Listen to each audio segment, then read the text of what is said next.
Hi, everyone. My name is Will Butler. I'm a Senior Business Development Manager with the Detroit Regional Partnership. First and foremost, I just want to hope that you all are safe and healthy amidst the current COVID-19 crisis. I know that both Detroit and Italy have been hit particularly hard by this pandemic. And I just hope you all are safe right now. I'm sorry that it stopped us from being there in person, but very grateful to the Motor Valley Fest for organizing this virtual platform and for giving me a few moments to speak about how the Detroit region is looking to build its next 100 years of automotive leadership. So first, very quickly, I just want to share a little about who the Detroit Regional Partnership is. We're the designated regional economic development agency for the Detroit region. Our mission is fairly simple. It's to attract new jobs and new investment from around the globe to the Detroit region. And we do that by acting as a one-stop shop, completely complimentary, completely no cost to companies that are looking to expand in the U.S. market and set up new operations and facilities in the Detroit region. You know, Detroit and the Emilia-Romagna region, we actually have a lot of common heritage. And, you know, in Detroit, we go back to Henry Ford and the birth of the Model T and the birth of the modern assembly line. And we talk about being automotive leaders for over a century, for over 100 years of being on the frontier of this industry that's global, that's innovative, and massive. And you know, people know Ford, GM, and Chrysler. I mean, that's what's made Detroit the Motor City. But I think even sometimes people within the industry don't always understand the breadth and the density of the automotive industry that exists here. You know, there's actually 21 OEMs with either a headquarters or a technical center in the Detroit region. That is the greatest global presence of OEMs in the world.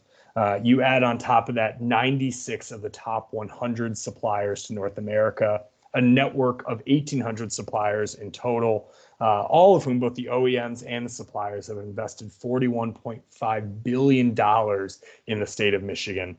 That's more than anywhere else in the United States. That's more than Mexico. That's more than Canada. It's easy to see why we still rank as the number one U.S. state for automotive production.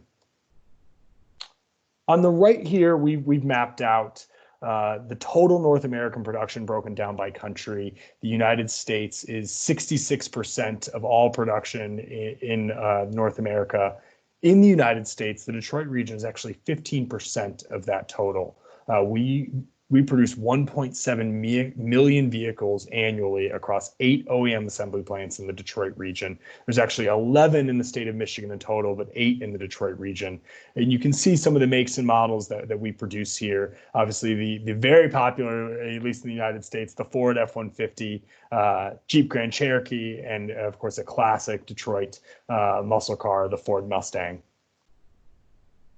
So, you know, you have the greatest global presence of OEMs, 21 OEMs, a network of 1,800 suppliers. And right, this middle bar is just a small snapshot of those suppliers. But the industry's changing, and there's a lot of new players coming into the market. You have startups, you have Silicon Valley companies that are looking to pivot and get into the automotive industry.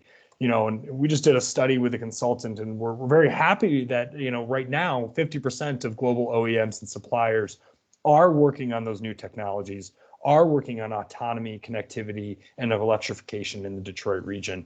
But we know that isn't guaranteed, right? I mean, this industry is going to change more in the next 10 years than it has in the last 100.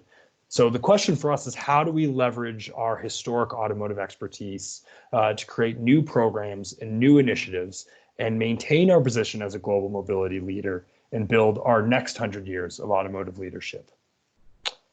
So now I want to walk through some of the programs and initiatives that, from the government side, from the private industry side, from the academic side, how we're all working together to create an environment where these new automotive technologies can thrive. So, you know, I think it really starts first with policy. Michigan very early on basically opened up the legislation and created the friendliest laws in the books to test autonomous vehicles. You can test on public roads. You know, we let truck platooning happen early. Nevada recently caught up, but Michigan was actually the first state to do this. You also go into the infrastructure side. We have 500 plus miles of roadways that are deployed with vehicle to infrastructure technology, where OEMs and tier ones and companies are testing on that vehicle infrastructure. They're using that embedded technology to run pilots. And, proving grounds and test sites, right? Those are usually private just for the company that builds them to test their own vehicles. But again, working together across the government, across nonprofits, across academic and private sector, we've actually created 4 public proving grounds and test sites. It started with M-City at the University of Michigan. This is a 32-acre test site in Ann Arbor, Michigan. It was the world's first purpose-built proving ground just for connected and autonomous vehicles. After that came the American Center for Mobility. This is actually at the former Willow Run plant, which created bombers during World War II. After that plant was deactivated and then demolished, it's now become a 500-acre testing site, comprehensive testing site for connected autonomous vehicles. It's got tunnels, it's got off-road, it's got a highway loop, it's got suburban and urban environments, all for testing. But, it's not just about the policy. It's not just about the test sites, right? The pipeline here is incredibly important because the industry doesn't succeed without a pipeline of talent that matches what the future needs are going to be. So, Michigan Mobility Institute, I think this is a great story. This is a nonprofit group that actually partnered together with Wayne State University here in Detroit to build a Master's of Mobility degree at the school that's going to launch next year. Of course, you have the University of Michigan, a world-renowned educational institution. Their Transportation Research Institute is currently conducting with faculty and students 1,000+ research projects in vehicle safety, sustainability, connectivity, autonomy. But just separate from the graduate level and the university level, in the United States, you also have community colleges, these 2-year degrees, vocational schools. And our community colleges have really been thinking through what does the future of that workforce look like in a new automotive ecosystem. So Macomb Community College and Washtenaw Community College both set up new centers to train that future workforce. What does a technician look like with intelligent transportation systems? How can we get people trained in automotive cybersecurity? And so they're thinking through that side of the workforce. So from top to bottom, across the talent pipeline, people are prepared for what this new industry needs. It's also about an entrepreneurial ecosystem. So, I've included some stats here on venture capital and the number of startups receiving venture capital in Michigan, but I think really the best validator of this is going to be our success stories. So I'd point to a company called Rivian. Rivian is a startup born here in the Detroit region. They're an electric vehicle company that makes pickup trucks and SUVs. They recently became our 4th unicorn company, a company with over $1 billion valuation. And that was led actually by a $500 million investment from Ford, but also a $700 million investment from Amazon. So a really great validator of the startups coming out of the Detroit region. A lot of this in the entrepreneurial ecosystem is being supported by a program at the state called Planet M.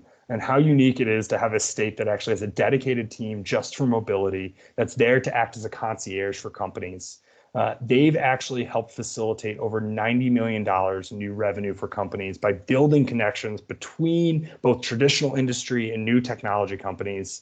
They have a physical landing space in Detroit where they subsidize rent for companies that want a location here in Detroit. And that location also provides mentorship and leadership from OEMs like Ford and tier ones like Bosch and Denso.